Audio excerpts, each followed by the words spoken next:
능력이 있습니다. 예수 이름 안에 생명이 있습니다. 우리가 예수 이름으로 일어서기를 원합니다. 예수 이름으로, 예수 이름으로 승리를 얻었네. 예수 이름으로, 예수 이름으로 승리를 얻었네. 예수 이름으로 나아갈 때 우리 앞에 누가 서리요. 예수 이름으로 나아갈 때 승리를 얻었네. 우리 예수님을 따라 함께 걸어갑시다. 예수님을 따라, 예수님을 따라 어디든 가리라. 예수님을 따라, 예수님을 따라 어디든 가리라. 할렐루야. 예수님을 따라 나아갈 때 밝은 태양빛이 비치고, 예수님을 따라 나아갈 때 밝은 내일인데. 여러분 믿으십니까? 예수 이름 안에 능력이 있습니다. 예수 이름으로, 예수 이름으로, 예수 이름으로 승리를 얻었네. 예수 이름으로, 예수 이름으로 승리를 얻었네. 아멘. 예수 이름으로 나아갈 때 우리 앞에 누가 서, 우리의 충성을 누가 막겠습니까? 우리의 순종을 누가 막으리까? 승리를 다시 한번 우리 최후 승리를 얻기까지 예수 이름으로 나아갈 때 우리 앞에 누가 서리요. 예수 이름으로 나아갈 때 승리. 여러분의 목소리로 한번 해볼까요? 예수 이름으로, 예수.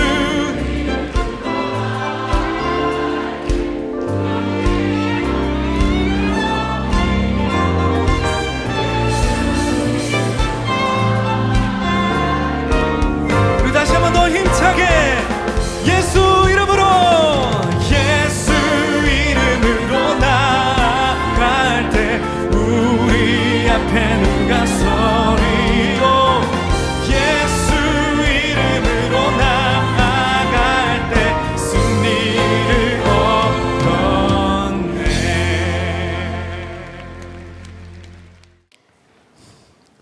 오늘 우리에게 주시는 하나님의 말씀은 갈라디아서 2장 20절입니다. 갈라디아서 2장 20절입니다. 내가 그리스도와 함께 십자가에 못 박혔나니 그런즉 이제는 내가 사는 것이 아니요 오직 내 안에 그리스도께서 사시는 것이라. 이제 내가 육체 가운데 사는 것은 나를 사랑하사 나를 위하여 자기 자신을 버리신 하나님의 아들을 믿는 믿음 안에서 사는 것이라. 이는 살아계신 하나님의 말씀입니다. 아멘. 자, 이제 오늘 여러분들과 함께 아들을 믿는 믿음으로라고 하는 제목으로 말씀을 나누게 되는데, 믿음으로 새롭게 새로운 시리즈가 시작이 됩니다. 지난주 설교 혹시 기억하세요? 매년 첫 주일은 무슨 설교하죠?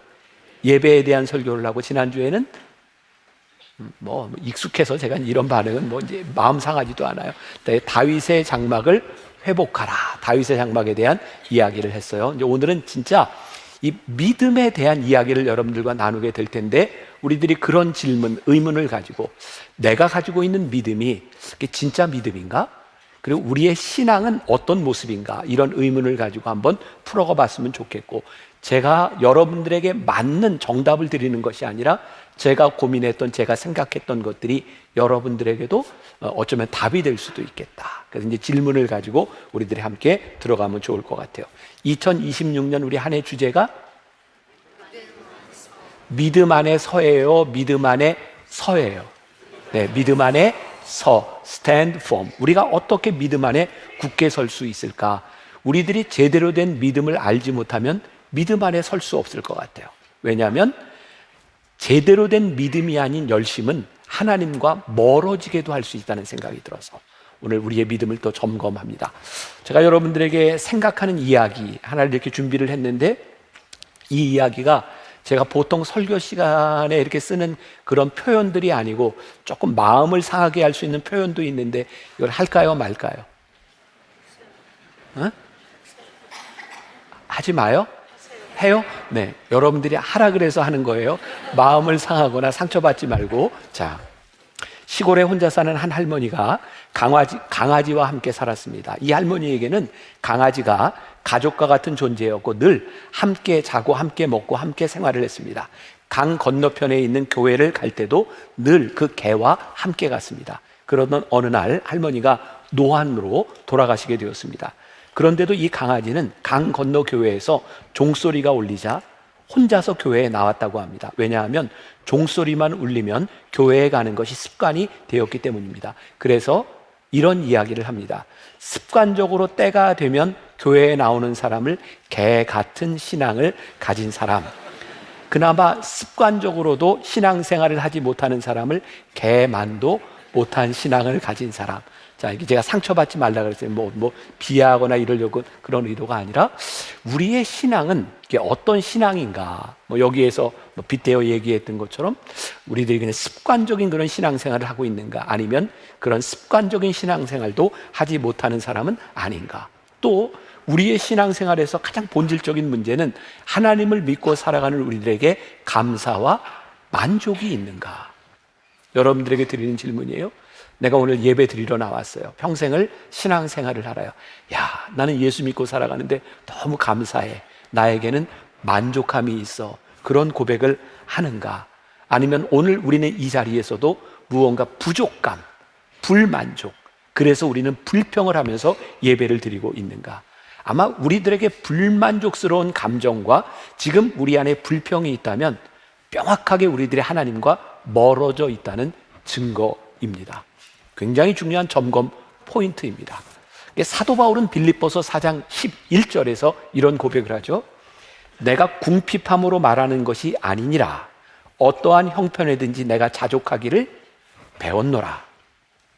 위대한 사도 바울, 그는 끊임없는 배움을 통해 그의 믿음이 쌓여져 갔고, 그는 이 믿음, 그가 배웠던 믿음은 뭐냐면 내가 궁핍함으로 말하는 것이 아니라 어떤 형편에든지 나는 자족하기를 배웠다. 그러니까 여러분, 이 빌립보서는 사도 바울이 감옥에서 빌립보에 있는 교인들에게 편지를 하고 있는 거거든요.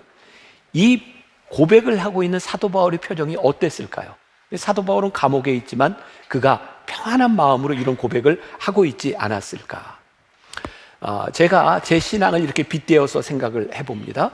제 삶에 가장 곤고했던 때, 제가 목회를 하면서 가장 곤고했던 때 생각해보면 제 삶의 환경이 어려웠던 때가 아니었어요.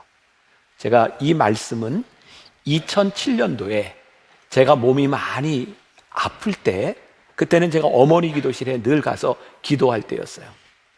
그때 깨닫게 하셨던 내 신앙의 모습이었어요. 그래서 한번 여러분들도 함께 이 신앙의 모습을 한번 돌아보자고 하는 건데, 그 2007년 무렵 만나교회는 제가 젊은 나이에 목회를 시작하면서 정말 놀라운 부흥을 경험하던 시기였어요. 그때는 그 1, 2, 3, 4부 한 5번 예배를 드릴 때 다 교인을 합해도 여기 있는 사람만큼도 되지 않는 그런 정도의 교회에서 이제 시작을 했는데, 정말 기적과 같이 1년에 딱 출석 성도가 1000명씩 이렇게 늘어갔어요. 별로 안 놀랍죠? 네, 1000명씩 늘어가는데, 그때는 이렇게 예배당이 다 비어 있었으니까 1000명씩 늘어갈 때 이렇게 예배 시간에 사람이 늘어나는 것이 눈에 보일 때였어요. 야, 정말 그때 제가 이 정도 부흥을 하면 이 젊은 나이에 교회가 이렇게 잘 부흥을 하는데 기뻐해야 되는데 저에게는 평안함이 없었어요. 왜 나에게는 그 상황 가운데서 잃어버린 평안을 잃어버리고 평강을 잃어버리고 불안한 그런 삶을 살게 되었을까? 제가 오늘 여러분들에게 이야기하는 것, 곤고함은 우리의 환경에서 오는 것이 아니라 그 부흥하던 때, 그때 저를 보면 교회 부흥에는 열심히 매달렸지만 하나님과의 관계가 멀어지고 있었던 것, 그리고 그 불안함 가운데서 제가 깨달았던 신앙의 이야기들이었어요. 빌립보서 4장 12절부터 13절까지 보면 사도 바울은 또 이렇게 고백을 합니다. 나는 비천에 처할 줄도 알고 풍부에 처할 줄도 알아 모든 일 곧 배부름과 배고픔과 풍부와 궁핍에도 처할 줄 아는 일체의 비결을 배웠노라. 내게 능력 주시는 자 안에서 내가 모든 것을 할 수 있느니라. 이런 사도 바울의 모습을 한번 또 생각해봐요. 나는 내게 능력 주시는 자 안에서 내가 모든 것을 할 수 있어. 이 부분을 헬라 학자가 이렇게 번역을 했더라고요. 나는 끊임없이 내게 힘을 불어넣으시는 자 안에서 모든 것을 긍정적으로 맞이한다. 결국 우리들이 긍정적으로 맞이할 수 있는 것은 뭐예요? 하나님과 나와의 관계 속에 있는 거예요. 저는 어렸을 때 그런 기억이 있습니다. 제가 어린 시절 그 신앙생활을 할 때는 주일 저녁 예배도 있고 수요일 저녁 예배도 있고 했던 그 시절에 초등학생 때인데도 저녁 예배에 늘 이렇게 참석을 했던 기억이 있어요. 자발적이진 않았고요. 목사님이었던 저희 아버지가 예배에 안 나오면 많이 혼내셨어요. 그래서 아무튼 저녁 예배도 가서 어른들과 함께 이렇게 예배를 드렸어요.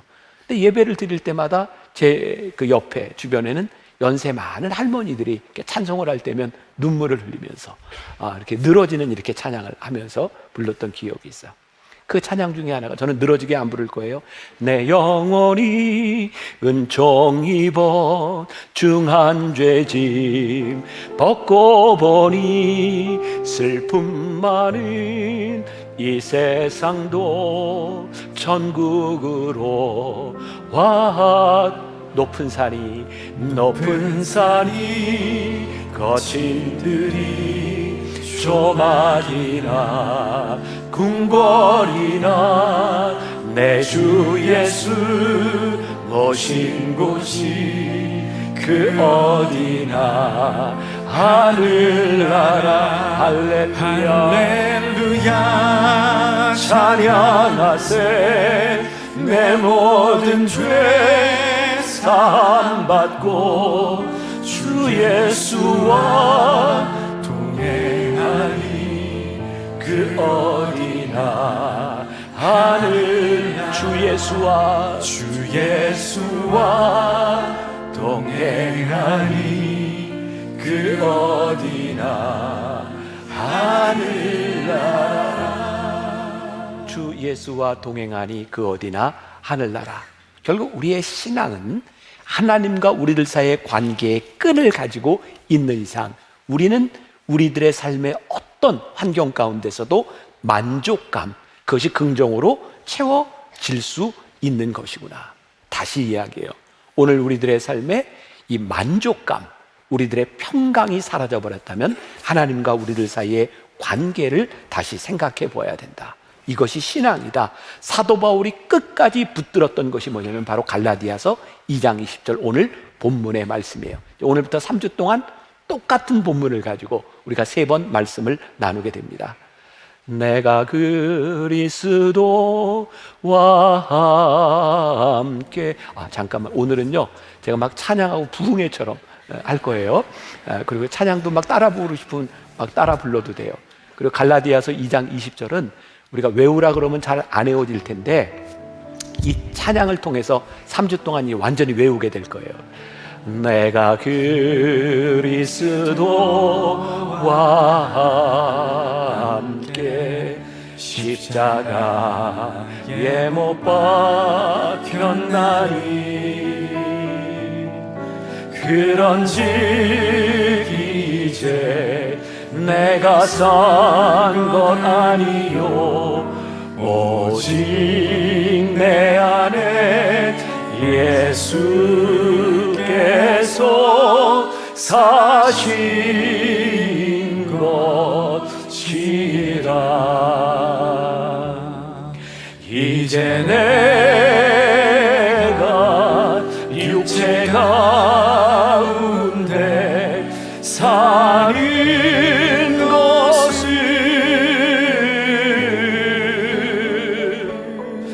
나를 사랑하사 자기 몸 버리신 예수 위에 살 것이라. 내가 그리스도와 함께 십자가에 못 박혔나니 그런즉 이제 내가 사는 것이 아니요 오직 내 안에 그리스도께서 사신 것이라. 오늘 그리스도와 함께 죽음, 그리고 그리스도 안에서 사는 것, 그리고 그 아들을 믿는 믿음 안에서 사는 것에 대한 말씀을 나누려고 합니다. 자, 다시 이제 오래전 제가 이 말씀을 이렇게 준비하게 되었던, 그때 저에게 주셨던 어떻게 보면 큰 은혜 가운데 하나죠.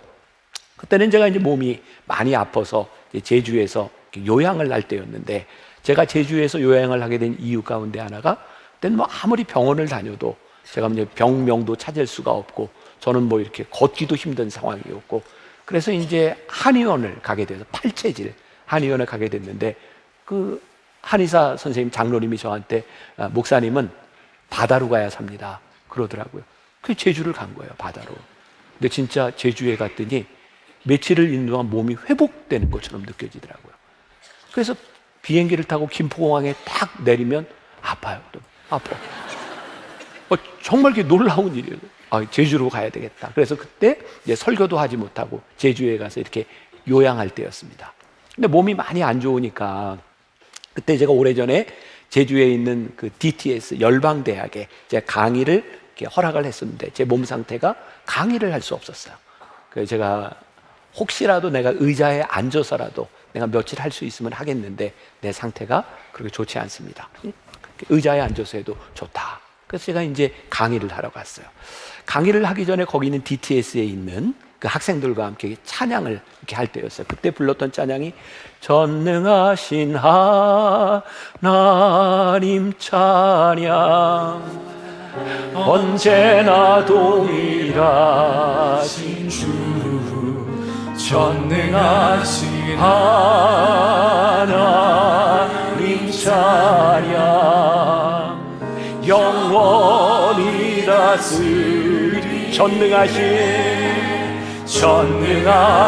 하나님 찬양, 언제나 동일하신 주, 전능하신 하나님 찬양, 영원히 다스리네. 이 찬양을 하는데요, 와, 하나님이 나를 다스리시는가? 내가 하나님의 다스림 가운데 있는가? 그리고 그때 내가 이렇게 불안했던, 내 안에 평강을 잃었던 이유 가운데 하나가, 내가 하나님의 다스림 가운데 있지 않았구나, 내가 하나님의 통제 가운데 있지 않았구나, 내가 하나님께 나를 맡기지 못하고 살고 있었구나, 그런 느낌이 저에게 들기 시작했어요. 내가 하나님의 통제 아래 있다면, 하나님의 다스림 가운데 있다면 내가 조바심 내지 않았을 텐데. 다시 조금 전 이야기로 돌아간다면, 제가 30대 후반에 만나교회 담임이 돼서 목회를 하면서 교회가 막 성장하는데도 나에게 평안이 없었던 이유는 내 안에 있는 조바심이었어요. 평안을 잃어버렸던, 기쁨을 잃어버렸던, 자유를 잃어버렸던, 하나님과의 관계보다 내 안에 있었던 조바심으로 인하여 평강을 누리지 못했던 나. 근데 이 찬양이 저에게 큰 은혜로 임하기 시작했어요. 전능하신 하나님 찬양.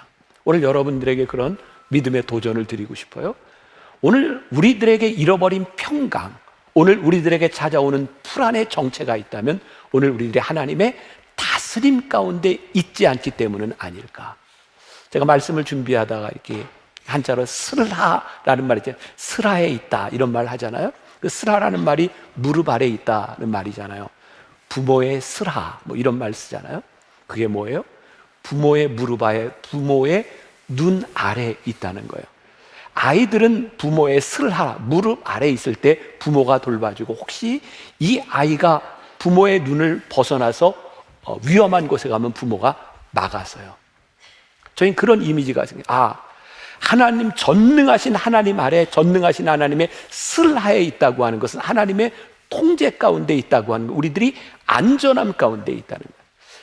이 안전함을 벗어나면 하나님께서 때때로 우리들을 이렇게 통제하시는데 그것이 우리들에게 불안함을 가져다 주는 것이 아니라 하나님의 통제 아래에 있기 때문에 우리들이 마음 놓고 이 안에서 자유를 누릴 수 있는 것. 왜? 하나님이 통제하시니까. 우리는 누군가의 통제 아래에 있다고 하는 것을 자유를 빼앗겼다고 생각하는데 하나님의 통제 아래에 있다고 하는 것은 우리가 무엇을 해도 하나님의 슬하에 있다고 하는 것을 의미하는 것. 그래서 신앙이란 제가 이렇게 정의를 내려봐요. 안달하거나 만족이 채워지지 않기 때문에 불안해하는 것이 아니다. 오늘도 그분이 살아서 나의 삶을 통해 역사하고 계심을 믿는다면 어떤 환경 속에서도 만족과 감사할 수 있는 것이다. 끊임없이 힘을 불어 넣어주시는 그분을 믿을 때. 제가 나중에도 한번 이제 언급을 하겠지만 우리들이 이 하나님의 통제 아래 있음, 이것이 신앙임을 믿을 때 우리는 더 이상 결과에 연연하는 것, 내가 어떤 것을 이루어 놓았느냐에 연연하는 것이 아니라 그리스도 안에 있는 것에 대한 평안함을 우리들이 누릴 수 있는 것이구나. 환경에 대한 문제가 아니라. 그럼 뭐 제가 오늘 설교를 하고 있지만 제 삶에도 저를 불안하게 하는 많은 요소들이 찾아오겠죠. 불편한 일도 찾아오겠죠. 그때 우리들이 그리스도 안에 있는가, 우리의 신앙을 확증해 볼 수 있는 것. 자, 먼저 제가 깨닫게 되었던, 우리가 아직 죽지 않은 것으로 인하여 우리들이 이 평안함, 올바른 신앙 가운데 들어가지 못하는 것은 아닐까. 제가 DTS 얘기를 했어요. 그때 우리 DTS에 있는 학생들 제가 강의를 하는데 뭐 저는 지금도 마찬가지지만 외부에 가서 우리 교인들은 제가 형편과 처지를 이렇게 아니까 괜찮은데 다른 데 가서 설교할 때면 늘 그런 기도를 해요. 하나님, 오늘 여기에 있는 청중들에게 어떤 말씀을 전해야 될까요? 하나님, 하나님께서 원하시는 말씀이 선포되게 해주세요. 근데 제가 잠깐 기도를 하는데 제 마음속에 두 단어가 떠오르는 거예요. 하나는 관계라는 단어와 하나는 상처라는 단어였어요. 제가 이해할 수가 없었어요. 여기에 있는 DTS에 온 사람들은 정말 헌신된 사람일 뿐만 아니라 그들의 삶에서 6개월 동안 아무것도 하지 아니하고 성경만 공부하겠다고 제주도까지 온 사람들인데 저 사람들에게 어떤 상처? 제가 잘 이해가 되지 않았어요. 그런데 그분들도 함께 이렇게 말씀을 나누고 이렇게 대화를 하다 보니까 그 사람들에게 상처가 있는 거예요. 어떤 상처냐면 하나님의 일을 하면서 그들이 해결하지 못한 아픔들을 가지고 있더라고요. 자, 여기에서 이 상처라고 하는 것은 사도 바울이 이야기했던 나는 그리스도의 흔적을 지녔노라 라고 하는 상처하고는 다른 상처입니다. 상처가 우리들에게 기쁨과 간증이 되는 것이 아니라 열심히 사역하는 그들의 삶 가운데 상처로 아파하는 것을 그대로 안고 있는 거예요. 이런 거죠. 야, 나는 하나님의 일을 해. 근데 내가 관계가 깨어졌어. 근데 그 관계가 깨어진 걸 정당화하는 거예요. 나는 하나님의 일을 하기 때문에 이 어쩔 수 없는 상처를 안고 살아가야 돼. 거기에는 많은 사역자들이 있었어요. 교회에서 사역을 하면서 담임 목사님과 목회자들과 깨어졌던 상처. 나는 하나님의 일을 하니까 이런 상처는 그냥 내가 안고 살아가야 돼. 그리고 안이 곪아 있는 거예요. 오늘 이 하나님 앞에 예배를 드리는 우리들 많은 신앙인들 가운데도 내가 하나님을 믿고 헌신하며 내가 사역을 하기 때문에 이 아픔은 어쩔 수 없는 거야 라고 생각하고 아픔을 안고 살아가는 사람이 있어요. 근데 그때 하나님이 저에게 보게 하신 것이 뭐냐면 나는 그들이 아픔을 가지고 살아가는 걸 원치 않으신다는 거예요. 하나님은 그들의 아픔이 회복되기를 원하시고 하나님 안에서 관계가 회복되기를 원하시지 하나님 때문에 아픔을 안고 살아가기를 원하시는 하나님이 아니라는 거예요. 우리가 하나님 앞에 헌신되고 하나님을 잘 믿으면 더 좋은 관계 속으로 들어가야지 왜 우리들이 이 아픈 슬픔, 눈물, 이 피 흘리는 것을 우리들이 안고 우리들이 살아가야 되는가? 제가 또 이렇게 정리를 해봤어요. 진정한 하나님과의 관계란 하나님과의 관계 때문에 다른 사람들과의 관계가 깨어지는 것을 정당화하는 것이 아니다. 또한 하나님과의 관계를 생각하며 자신이 받은 상처와 아픈 마음을 그대로 안고 살아가도 된다는 것이 아니다. 하나님은 당신과의 올바른 관계를 통해 우리의 깨어진 육체와 영혼이 회복되기를 원하신다는 것. 우리의 신앙, 하나님의 관계 속에서 우리들이 회복되어야 돼요. 회복되지 않은 우리의 상처를 변명하지 말라는 거예요. 제가 이날 이렇게 이제 강의를 하면서 저는 쉽게 감동을 하기도 하고 또 감동을 하면 바로바로 움직이는 그런 사람이기도 해요. 2007년이니까 우리 아이들이 많이 어렸을 때입니다. 근데 이때 어린이날을 끼고 있었어요. 근데 하나님이 그런 마음을 주시더라고요. 네가 만나교회 담임 목사로 헌신하고 네가 사역한다고 하는 것으로 아이들에게 상처를 주지 마라. 내가 열심히 하나님의 일을 했기 때문에 내 자식들이 그거 안고 살아가야 된다고 그렇게 변명하지 마라. 그래서 제가 전화를 했어요, 교회에. 우리 직원한테 부탁을 했어요. 우리 아이들한테 나 대신 선물을 좀 전해줄 수 있겠냐. 그때 하나님이 깨닫게 하셨던 것도 뭐냐면, 하나님은 우리들의 삶에 좋은 관계와 평안과 평강을 원하신다는 거였어요. 내가 그리스도와 함께 십자가에 못 박혔나니, 우리들이 이렇게 불평과 불만과 우리들의 삶의 관계가 깨어지는 것 중에 하나가, 아, 그렇구나, 내가 십자가에서 내가 죽지 않은 것 때문에 여전히 내 안에 나의 불만족들이 나를 힘들게 하고 있는 것은 아닐까. 오늘 여러분들이 그런 질문을 한번 던져보세요. 나는 십자가에서, 내가 그리스도와 함께 십자가에 못 박혀 죽었어.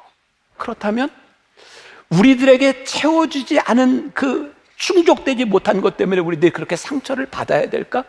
내가 그리스도 안에서 죽었어 라고 하는 순간 우리들이 이겨내고 우리들이 승리할 수 있는 많은 부분들이 있는데 그 상처들을 우리들이 안고 살아가는 것은 아닐까?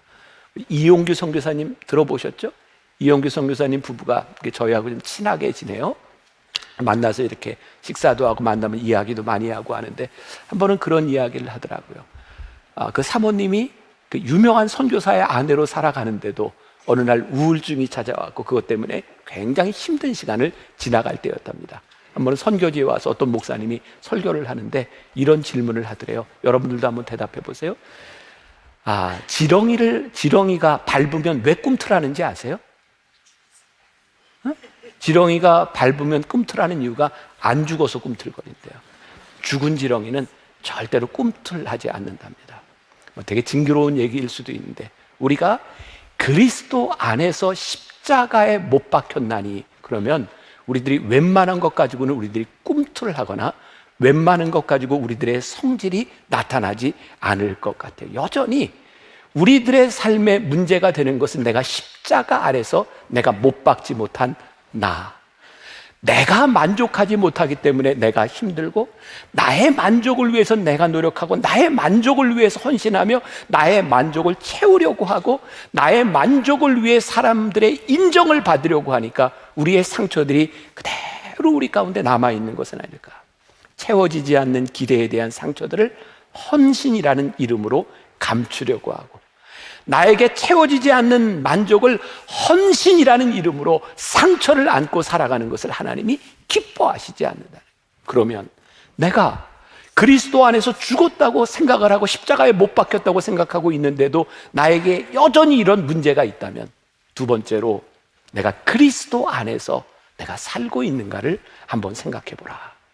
내가 그리스도 안에 정욕을 못 박았어, 나 여기 죽었어. 그런데도 우리들에게 계속해서 이런 문제가 있는 것, 내가 죽었으나 그리스도 안에서 살고 있는지를 생각해 보아라. 여러분, 불의 전차라고 하는 영화 책을 보신 적 있으실까요? 제가 설교 시간에도 몇 번 이야기한 적이 있어요.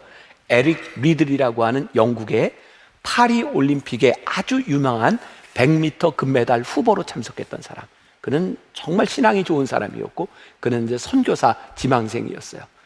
에릭 리들은 늘 어떤 생각을 가지고 있었냐면, 나는 주일에는 뛰지 않는다. 그는 주일을 지키려고 하는 사람이었고, 문제는 파리 올림픽의 100m 예선이 주일날 열렸어요. 에릭 리들은 그 경기에 참여하지 않았고 그게 논쟁이 되었습니다. 이게 맞는 일인가? 유력한 금메달 후보인데 주일을 지키는 것 때문에 경기를 안 하다니, 영국에서 막 논쟁이 일어났던 일이 있어요. 그런데 이 에릭 리들과 함께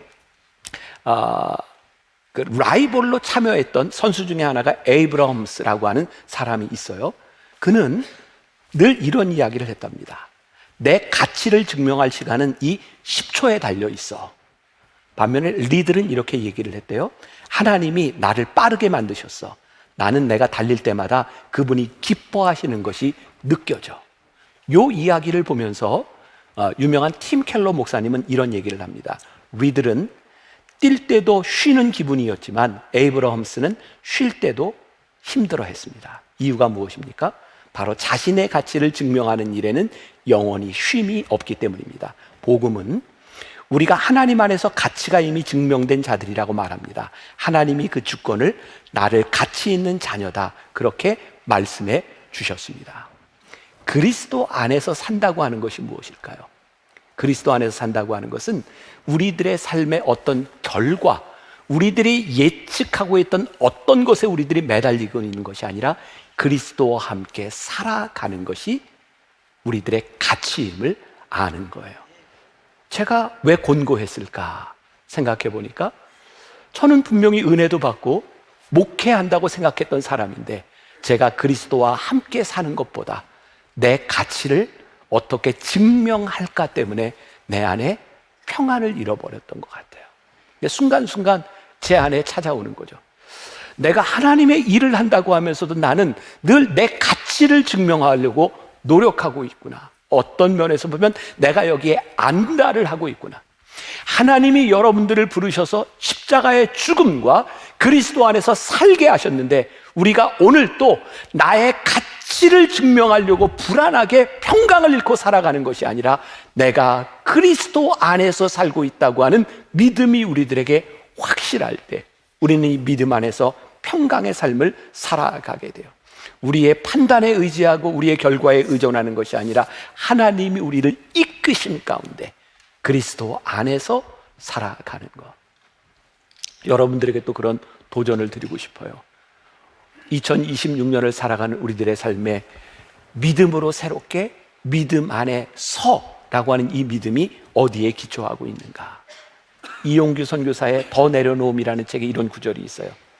대부분 아직 미혼인 사람은 기도할 때 주여 모든 것을 주 뜻대로 이루어 주소서라고 기도하지만 속으로는 결혼만은 내 뜻대로 하게 해주세요 라고 생각하는 경우가 많다.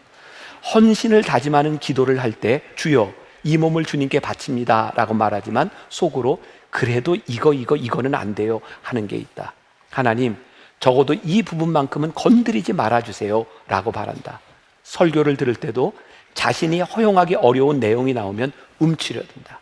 하나님 여긴 제 영역이에요. 안 도와주셔도 돼요. 방해만 하지 마세요.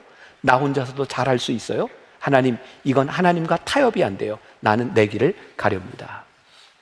십자가에 죽었는데 우리는 그리스도와 함께 살지 않아요. 저는 신앙이 결코 쉽다고 생각하지 않습니다. 그런데 이 어려운 신앙 가운데 우리들이 들어가야 하나님이 우리들에게 주시는 평안을 경험합니다. 성경에 나오는 사사기, 성경에 나오는 많은 사람들의 이야기를 보세요.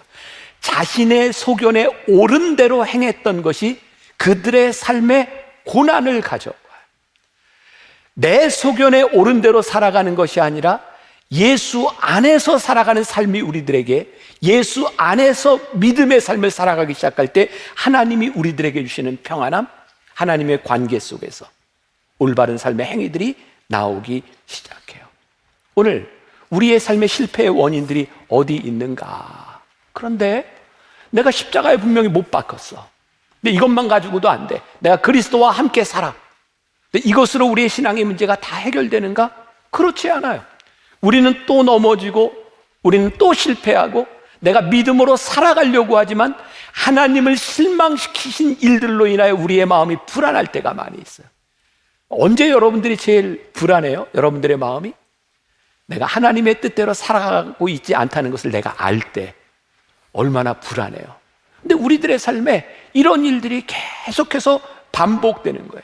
근데 오늘 이 갈라디아서 2장 20절 가운데 우리들에게 주시는 놀라운 말씀이 있는데 마지막 절에 있는 아들을 믿는 믿음 안에서 사는 것이다. 죽음도 힘들고 사는 것도 쉽지 않은데 이 모든 것을 우리로 하여금 승리로 이끄는 것이 있는데 그게 뭐냐면 아들을 믿는 믿음 안에서 사는 것이다. 제가 오늘 믿음에 대해서 이런 정의를 내리고 싶어요. 실패자인 우리가 용서하시는 하나님의 은혜를 또 생각하고 감사하고 살아가는 것. 저는 우리의 믿음이 절대로 실패하지 않으리라고 생각하지 않습니다. 왜? 여러분들이 저보다 별로 나을 것 같지는 않은데 저도 늘 넘어지고 스스로 실족하고 스스로 아파할 때가 많이 있거든요.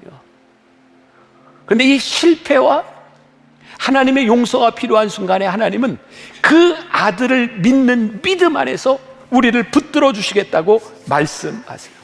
아들을 믿는 믿음 안에서 내가 용서받을 수 있다는 것을 다시 한번 확증하게 되고, 그 아들을 믿는 믿음 안에서 그 믿음이 다시 필요한 존재임을 우리들이 깨닫게 될 때에 우리들이 하나님 앞에 다시 일어설 수 있는 거예요.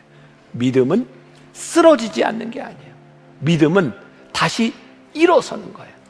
신앙은 우리들의 삶에 아무 문제가 없는 것이 아니라 그 아들을 믿는 믿음 안에서 다시 일어서는 게 우리 신앙이에요. 전 지금까지 이렇게 살아오면서 제 삶에서 제일 감사한 때가 언제냐면 늘 그랬던 것 같아요. 제 아들과 딸, 이제 손녀딸도 생겼는데 기도해 주세요, 이런 말을 들을 때 너무 좋아요. 아, 너희에게 힘이 필요하구나, 너희들에게 기도가 필요하구나. 하나님이 우리를 가장 기쁘게 보시는 때, 하나님의 기쁘심으로 인하여 우리들의 마음이 평안히 찾아오는 때가 언제일까요? 하나님, 저를 도와주세요. 하나님, 제가 넘어졌어요. 하나님, 제가 하나님의 용서하심이 필요해요. 하나님, 저를 도와주세요. 그때 하나님이 기뻐하실 거예요. 그래, 내 아들을 믿는 믿음 안에서 내가 일어서라.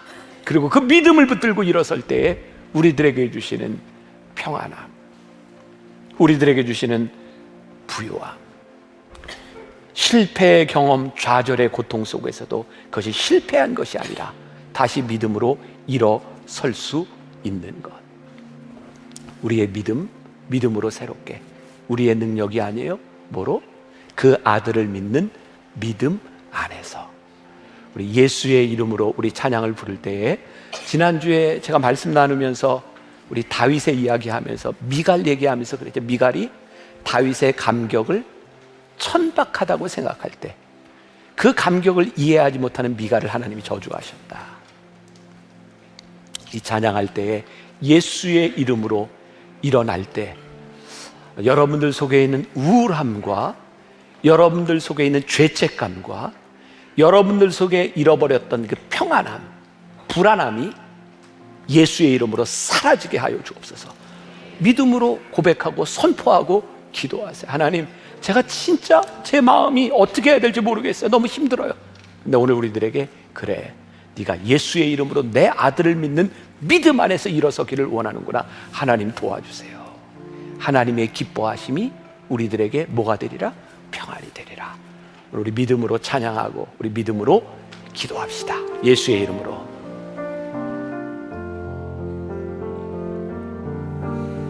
예수의 이름으로 나는 일어서리라. 주가 주신 능력으로 나는 일어서리라. 원수가 날 향해 와도 쓰러지지 않으리.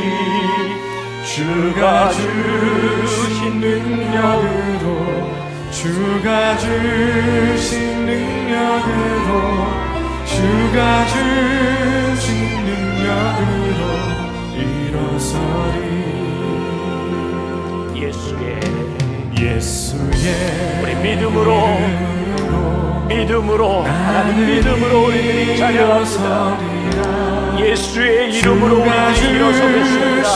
주님의 도우심을 구하며 우리들이 일어서겠습니다. 하나님, 넘어지지 않은 우리의 삶에 넘어졌을지라도 일어서게 하시는 주님을 붙들고 우리가 믿음으로 기도하며 나아갑시다. 우리 안에 이 믿음을 허락하여 주옵소서. 우리의 믿음을 새롭게 하여 주옵소서. 오늘 우리가 예수 안에서 살고 있는지, 우리가 십자가에 못 박혀 있는지 우리의 모습을 보게 하여 주옵소서. 믿음으로 하나님 앞에 기도하기를 원합니다. 예수의 이름으로 일어섭니다. 예수의 이름으로 일어섭니다. 우리 안에 있는 흑암의 권세들이 물러가게 하여 주옵소서. 아버지 하나님, 우리들의 삶에 우울했던 우리의 마음 예수의 이름으로 물러가게 하여 주시기 바랍니다. 원수가 날 향해 와도 쓰러지지 않으리. 주가 주신 능력으로, 주가 주신 능력으로, 주가 주신 능력으로 일어서 예수의 이름으로, 예수의 이름으로 나는 일어서리라. 주가 하나님 앞에 전심으로 기도하며 나아갑니다. 나는 일어서리라. 하나님, 원수가 날 향해 오 주님 불쌍히 여기시사 아버지 하나님의 손으로 하시사 거룩한 하나님의 손으로 만지시며 주님 우리는 넘어지 아버지 하나님 앞에 설 수가 있습니다. 우리의 연약함으로 넘어질 때도 많이 있습니다. 그런데 예수의 이름으로 우리들이 나아갑니다. 원수가 날 향해 와도 쓰러지지 않으리. 주가 주신 능력으로, 주가 주신 능력으로, 주가 주신 능력으로 일어서 주가 주신 능력으로 주가 주신 능력으로, 주가 주신 능력으로, 주가 주신 능력으로 일어서니. 지금은 우리 주 예수 그리스도의 은혜와 하나님 아버지의 무한하신 사랑과 성령의 인도하심이 예수의 이름으로 일어나 그 아들을 믿는 믿음 안에서 담대히 세상으로 나가는 당신의 사랑하는 모든 백성들 위해 지금부터 영원까지 함께 하시기를 간절히 축원하옵나이다. 아멘.